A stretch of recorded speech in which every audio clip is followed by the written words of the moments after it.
جی بسم اللہ الرحمن الرحیم۔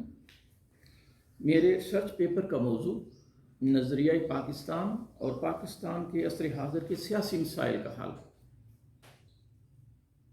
آج اس کے دوسرے چیپٹر معاشرتی طبقات کا تعارف کو زیر بحث لایا جا رہا ہے۔ معاشرتی طبقات کا تعارف انسانی معاشرتی زندگی کے تمام شعبہ جات میں اقتدار کو اولین حیثیت حاصل ہے، کیونکہ تمام معاشرتی ادارے اقتدار کے تابع ہوتے ہیں۔ عربی کا مشہور محاورہ ہے الناس علی دین ملوکہم۔ الناس یعنی عوام، لوگ، علی دین ملوکہم، بادشاہوں کے دین پہ ہوتے ہیں۔ یہ قرآن مجید میں بھی ہے، بادشاہوں کا دین۔ سورۃ یوسف میں آتا ہے فی دین الملک۔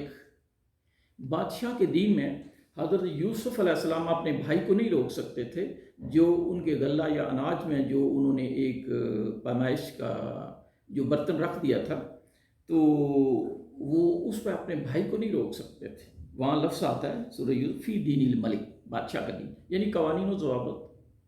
ایک دین الہی ہوتا ہے، یعنی اللہ کا دین، اللہ کی شریعت، قوانین۔ تو الناس علی دین ملوکہم، الناس عوام جو ہے دین ملوکہم، بادشاہوں کے دین پہ ہوتی ہے، یعنی عوام حکمرانوں کے بنائے ہوئے دین یعنی قوانین و ضوابط پر عمل پیرا ہوتے ہیں۔ اہل اقتدار طبقہ عوام الناس کو جس تہذیب و تمدن اور معاشرت کی طرف رہنمائی کر رہا ہوتا ہے، عوام اسی معاشرت کی پیروی کو باعث افتخار سمجھتے ہیں۔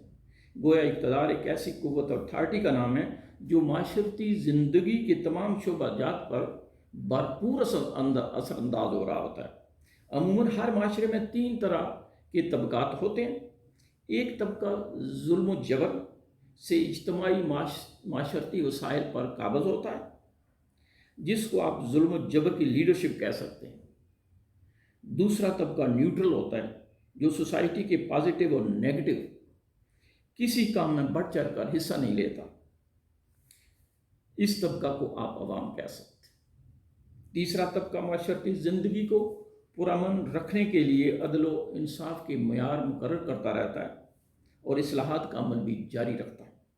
اس طبقے کو آپ عدل و انصاف کی لیڈرشپ کہہ سکتے ہیں۔ اس طرح دنیا میں مذکورہ بالا ظلم و جبر کی قیادت اور انصاف پسند طبقے کی قیادت کے دور کے درمیان کشمکش جاری رہتی ہے، جبکہ عوام جس طبقہ کی حکومت ہو اس سے اچھی امیدیں وابستہ کر لیتے ہیں اور اس حکمران طبقہ کی پیروی کو باعث افتخار سمجھتے ہیں۔ اسی مارکا رائی کا نام دنیا ہے۔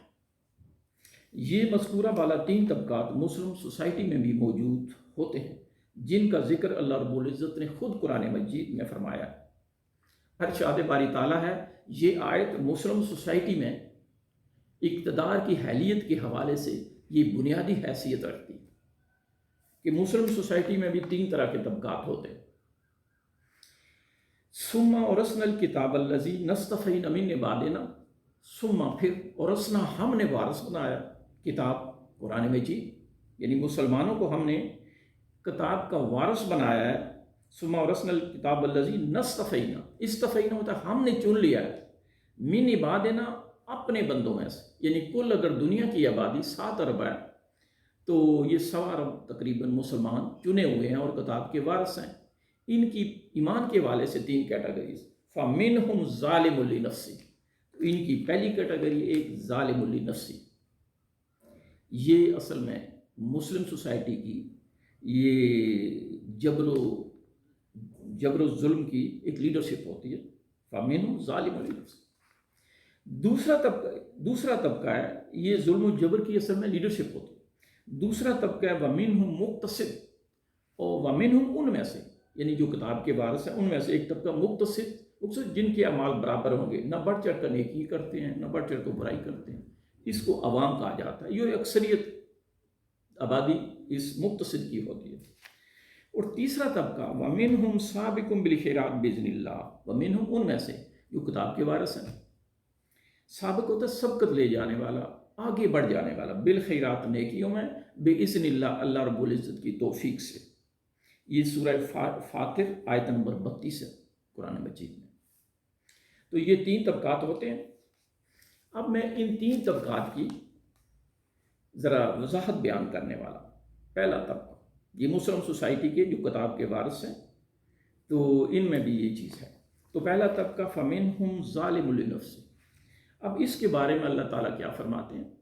ظالم کہیں بھی ہو تو اللہ تعالیٰ کہتے ہیں واللہ لا یحب الظالمین، اللہ ظالموں کو بالکل پسند نہیں کرتے، بے شک وہ مسلمان ہی ہو۔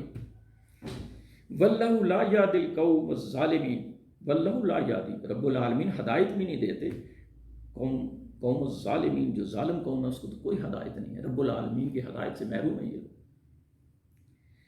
اب یہ جو طبقہ ہے، اس طبقے کو رب العالمین نے لیڈرشپ کی ممانعت کر دی ہے، یہ لیڈرشپ نہیں ہو سکتی۔ ظالم لنفسہ طبقہ جو ہے مسلم سوسائٹی کا ظالم لنفسہ طبقہ کسی لحاظ سے بھی لیڈرشپ کا اہل نہیں ہے۔ اس کی میں 2 آیات قرآن مجید سے مثال سے بیان کروں۔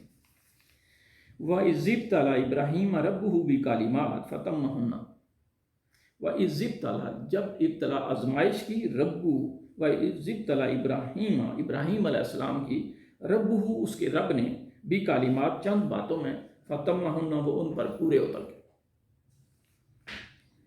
یعنی آپ نے جب بت توڑے تو آپ کو آگ میں ڈال دیا گیا، پھر آپ کے والد نے کہا کہ اگر آپ نے بتوں کی مخالفت نہ چھوڑی تو میں آپ کو سنسار کر دوں، یہ بھی قرآن مجید میں آتا ہے۔ پھر کہا میرے گھر سے نکل، اپنے گھر چھوڑ دیا۔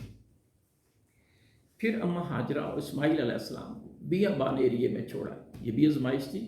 خانہ کعبہ تو بعد میں بنا، تو پھر اپنے بیٹے کی خواب آ رہی تھی کہ اسماعیل کو میں اللہ کی راہ میں قربان کر رہا، تو اسماعیل علیہ السلام سے یہ بات کی تو انہوں نے بھی کہا ابا جان جو آپ کو خواب ہے اس کو آپ کر گزریے، میں تیار ہوں، مجھے صبر کرنے والا پائیں گے۔ تو یہ آزمائشیں سی، جب اس آزمائش پہ پورے اتر کے تو رب العالمین نے کہا کیا؟ قال انی جاعلک للناس اماما، رب العالمین نے کہا انی بے شک میں جاعلک تجھے بنانے والا ہوں، للناس اماما ساری انسانیت کا امام۔ یعنی جو حق کی لیڈرشپ ہے وہ ساری آپ کے حوالے سے ہوگی۔ اسی لیے حضرت ابراہیم علیہ السلام کے بعد جتنے بھی نبی آئے ہیں وہ آپ کی اولاد میں سے آئے، لیکن آگے جب یہ اللہ نے کہا قال انی جاعلک للناس اماما، تو میں ساری انسانیت کا امام بنانے والا ہوں، تو آپ نے فرمایا ابراہیم علیہ السلام قال ومن ذریتی، کیا میری اولاد کو بھی؟ اولاد پیاری ہوتی ہے کہ سب کو۔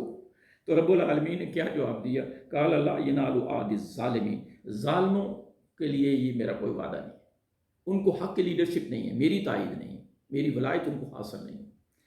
تو یہ مسلمانوں کی لیڈرشپ میں ظالموں کا کوئی حق نہیں، یہ قرآن کہہ رہا ہے۔ آگے پاکستان میں بڑا سرمایہ دار طبقہ اور بڑے جاگیردار پاکستان کے وسائل اور اقتدار پر قابض، ظاہر ہے بڑی جاگیریں اور زائد سرمایہ قوم پر ظلم اور زیادتی سے حاصل کیا گیا۔ یہ طبقہ اسلامی طرز حکومت میں اقتدار کا اہل نہیں۔ سیاسی پارٹیاں اور سیاسی پارٹیوں کے کینڈیڈیٹس بھی زیادہ تر اسی طبقے سے ہیں۔ اگر پارٹی لفظ کی تعریف کریں تو پارٹی کولیکٹیو نام ہے، پارٹی بہت بڑے افراد کے مجموعے کا نام ہے۔ اگر ایک شخص یا خاندان کی پارٹی ہے تو اسے ایک شخص یا ایک خاندان کی ڈکٹیٹرشپ یا بادشاہت کہہ سکتے، یہ کسی لحاظ سے بھی جمہوریت نہیں۔ بڑے سرمایہ داروں اور جاگیرداروں کی اقتدار میں شمولیت کی ممانعت مزید ایک اور مثال قرآن مجید سے بیان کی جاتی ہے۔ تقریباً 1000 سال قبل مسیح میں حمالکیوں نے بنی اسرائیل کو تباہ و برباد کر کے رکھ دیا اور ان سے فلسطین کے بہت سے علاقے بھی چھین لیے۔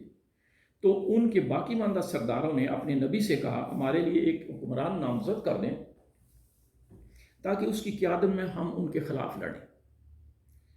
تو ان کے نبی نے کیا فرمایا؟ یہ قرآن مجید کی سورۃ بقرہ آیت نمبر 247 میں آتا ہے، وَقَالَ لَهُمْ نَبِيُّهُمْ، ان کے نبی نے ان سے کہا إِنَّ اللَّهَ قَدْ بَعَثَ لَكُمْ طَالُوتَ مَلِكًا، کہ ان کے نبی نے کہا کہ بے شک اللہ تعالیٰ نے طالوت کو مالکا تمہارا حکمران چن لیا ہے، نامزد کر دیا اللہ تعالیٰ نے۔ قَالُوا أَنَّ يَكُونُ لَهُ الْمُلْكُ عَلَيْنَا، ان کے جو لیڈر تھے انہوں نے کہا یہ ہم پر کیسے ملک یعنی بادشاہ یا حکمران ہو سکتا ہے؟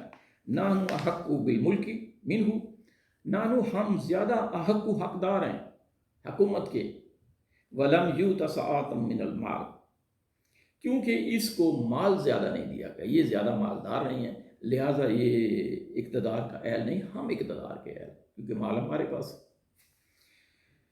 تو آگے اللہ رب العزت نے کیا جواب دیا؟ کالا، ان کے نبی نے کہا کہ اللہ تعالیٰ یہ فرما رہے ہیں، کالا ان اللہ استفاء علیکم، ان اللہ بے شک اللہ تعالیٰ نے استفاء اس کو چن لیا ہے، طالوت کو چن لیا ہے، علیکم تم پر، وزادہ اور اس کو زیادہ دیا ہے، بسطتاً فی العلم والجسم، بسطتاً وسعت فی العلم علم میں، اللہ تعالیٰ نے اس کو تم پر چن لیا ہے، اور ریزن یہ ہے کہ اس کے پاس علم زیادہ ہے، والجسم اور پرسنالٹی بھی زیادہ ہے۔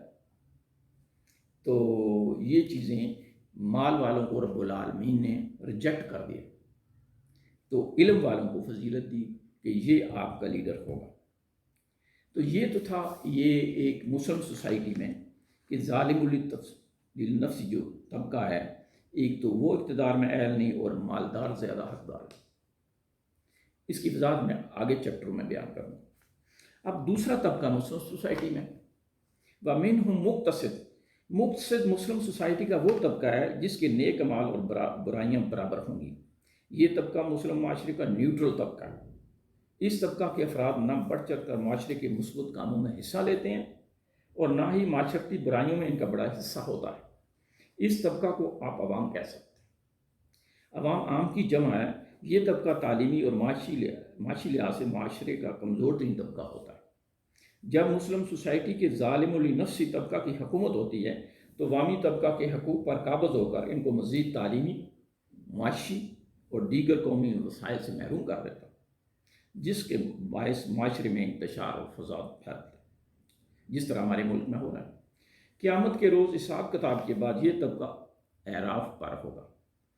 اہل اعراف کا ڈائلاگ جو وہ اہل جنت اور اہل دوزخ سے کریں گے وہ سورہ اعراف میں تفصیل درج ہے۔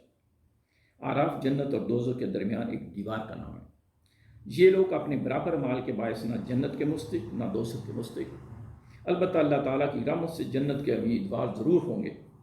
اہل اعراف کتنی مدت اعراف پر رہیں گے یہ صرف اللہ تعالیٰ ہی جانتے ہیں۔ آخر کار اللہ رب العزت جب چاہیں گے ان کو اپنی رحمت سے بخش دیں گے، یعنی یہ بخشش کے حقدار ضرور ہیں۔ جہاں تک فَمِنْهُمْ ظَالِمٌ لِنَفْسِهِ کا تعلق ہے، اگر یہ طبقہ اللہ رب العزت کے حضور توبہ کے لیے رجوع نہیں کرے گا تو اس کا تصور آپ خود کریں گے قیامت کے روز حساب کتاب کے بعد یہ لوگ کہاں پر ہوں گے۔ تو عوام جو ہوتی ہے ایک یہ طبقہ ہوتا ہے۔ اب تیسرا طبقہ، وَمِنْهُمْ سَابِقٌ بِالْخَيْرَاتِ بِإِذْنِ اللَّهِ، سبقت لے جانے والے، نیکیوں میں آگے بڑھ جانے والے، بالخیرات، نیکیاں بإذن اللہ، اللہ کی توفیق سے۔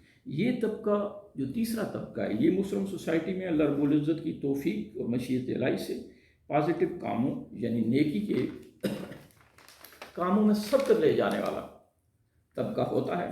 یہ طبقہ دین اور دنیا کی دونوں تعلیمات کا حامل ہوتا ہے۔ یہ مسلم سوسائٹی کا انٹلیکچوئل، دانشور اور صاحب بصیرت طبقہ ہوتا ہے۔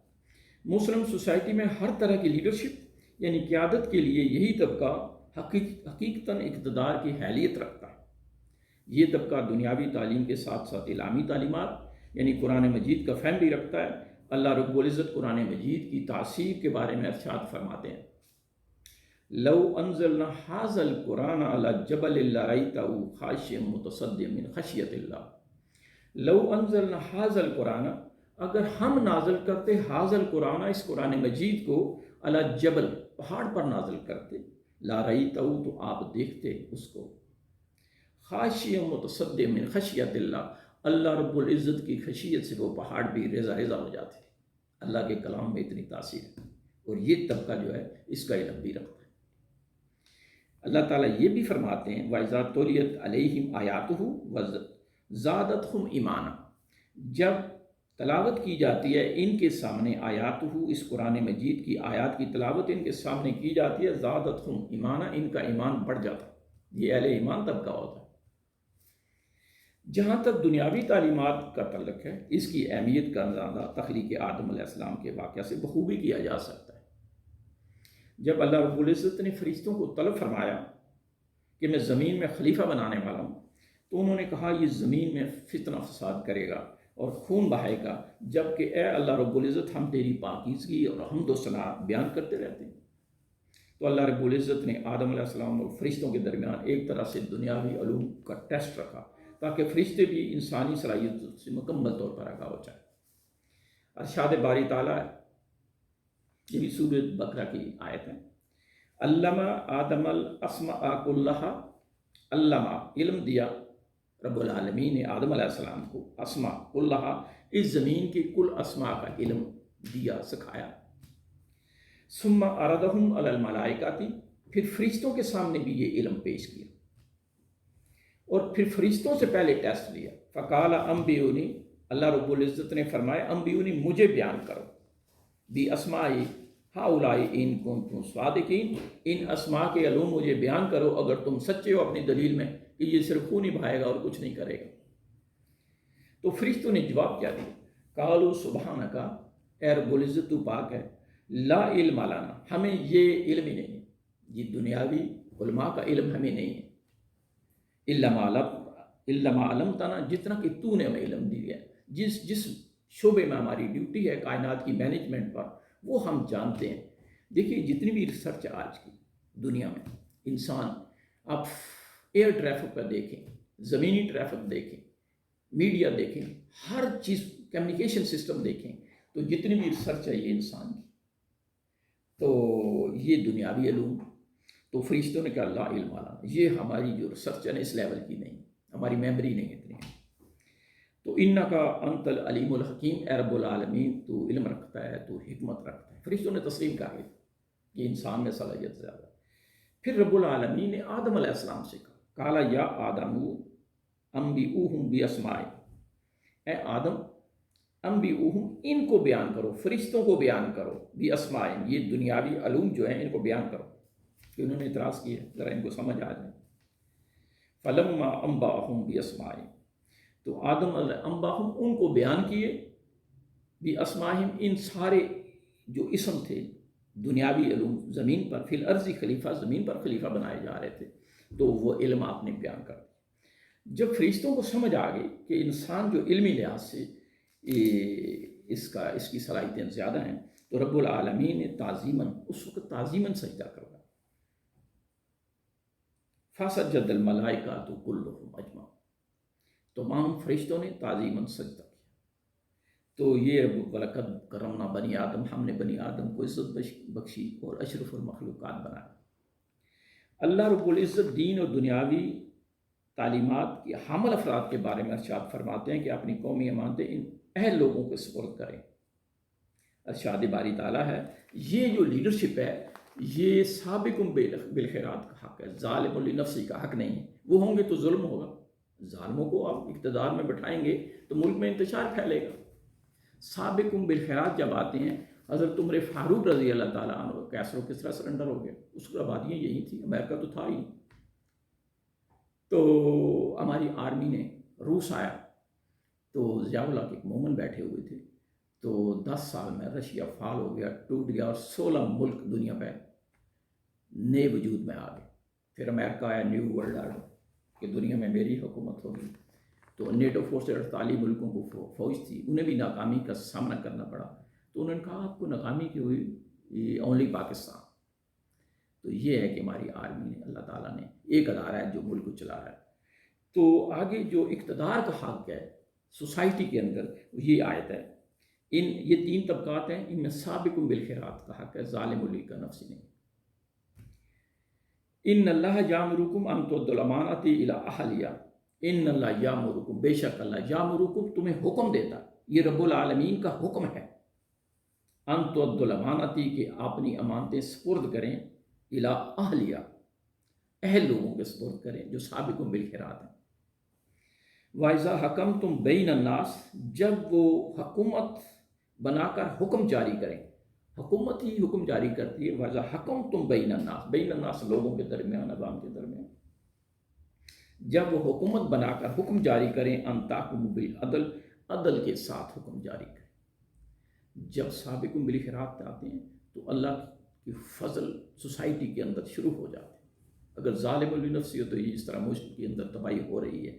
تو یہ ہے، تو یہ میرا آج کا دوسرا چیپٹر تھا۔ یہ جو 3 طبقات ہیں ان میں سابقون بالخیرات کا اقتدار میں حق ہے، اور اللہ تعالیٰ کہتے ہیں کہ تاکہ وہ ان اہل لوگوں کو سپرد کرو.